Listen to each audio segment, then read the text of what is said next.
Welcome back to Beyond Now. In this video, we explore the implementation of artificial potential fields, a fundamental method in robotic navigation. We analyze how an autonomous agent navigates a 2D environment populated with static obstacles varying in size and repulsive influence.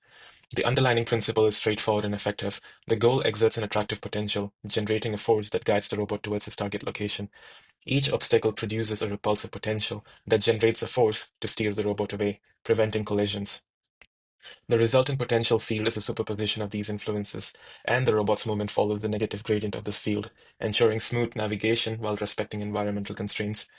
In this simulation, the blue circle indicates the robot's initial position, the red cross marks the goal location, the gray circles denote obstacles with varying radius and repulsive gains, reflecting the spatial influence. The green trajectory line represents the robot's path as it integrates force vectors over time. Notice that the robot does not proceed along a direct line.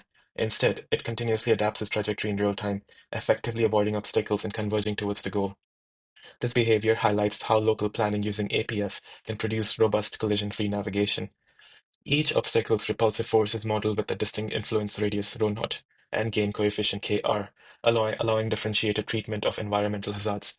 The attractive force is proportional to the linear distance to the goal, whereas the repulsive force is nonlinear and only activated within a defined proximity.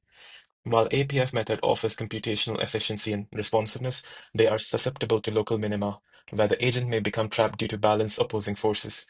To overcome these limitations, hybrid planning methods or global path planners are often integrated. If you found this content insightful, please like, subscribe, and activate notifications to stay updated on future lessons. Thanks for watching and see you in the next video.